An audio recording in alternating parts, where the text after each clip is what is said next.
বন্ধুরা, আজকে আমি আবার চলে এসেছি। আপনারা সবাই ভালো আছেন তো? এই দেখুন, আমার মেয়ে এসছে তেলাকাটা পাতার তরকারি রান্না করতে বলছে, খাবে বলে। এই জন্য আমি তেলাকাটা পাতা নিয়ে এসেছি, আজকে রান্না বানাবো। চলুন বন্ধুরা, রান্নাঘরে যাওয়া যাক, রান্না শুরু করব।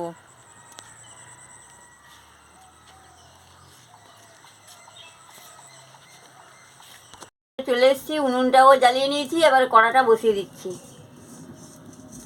কড়া গরম হয়ে গেছে, আমি তেলটা দিয়ে দিচ্ছি। এবার আমি 5 ফোড়ন আর শুকনো লঙ্কাটা দিয়ে দিচ্ছি। তেল গরম হয়ে গেছে,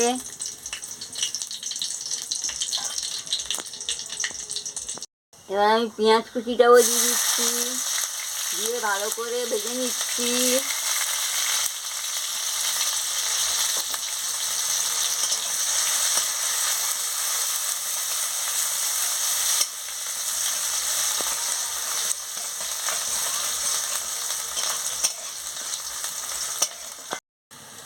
এগুলো পেঁয়াজগুলো ভাজা হয়ে গেছে, এবার আমি সবজিগুলোকে দিয়ে দিচ্ছি। দেখতে থাকুন বন্ধুরা, ভালো করে নাড়িয়ে নিচ্ছি।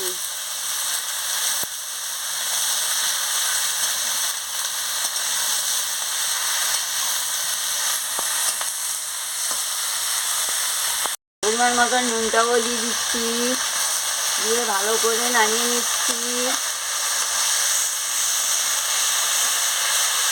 হলুদের গুঁড়ো দিয়ে দিচ্ছি, দিয়ে ভালো করে আনাজটাকে নাড়িয়ে নিচ্ছি। দেখতে থাকুন।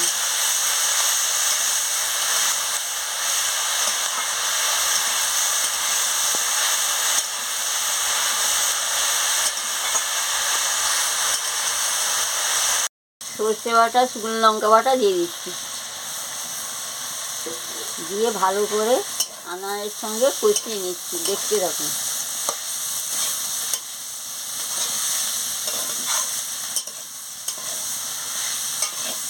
হয়ে গেছে, আমি পরিমাণ মতন জলটা দিয়ে দিচ্ছি, দিয়ে ভালো করে নাড়িয়ে নিচ্ছি। দেখুন বন্ধুরা, আমি ভালো করে এটাকে কষিয়ে নিচ্ছি।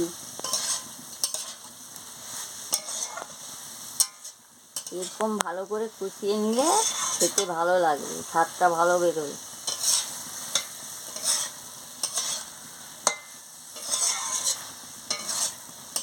এবার হয়ে গেছে, আমি নামিয়ে নিচ্ছি। এইভাবে তেলা গাছে গাছে পাতা, ডাঁটা, আলু, বেগুন দিয়ে রান্না করে খাবেন, খুব ভালো লাগবে। ভালো লাগলে আমাকে লাইক করবেন, শেয়ার করবেন, মেসেজে লিখে জানাবেন, সাবস্ক্রাইব করবেন, বেল আইকনটি বাজিয়ে দেবেন। আমি কালকে ফিরে আসছি। এইভাবে রান্না করে খেতে চাইছিল, সেই জন্য আমি রান্না করেছি। আপনারা কেমন রান্না করে খান আমাকে মেসেজে লিখে জানাবেন। দেখুন, রঙটা দারুণ হয়েছে, গন্ধটা দারুণ বেরিয়েছে।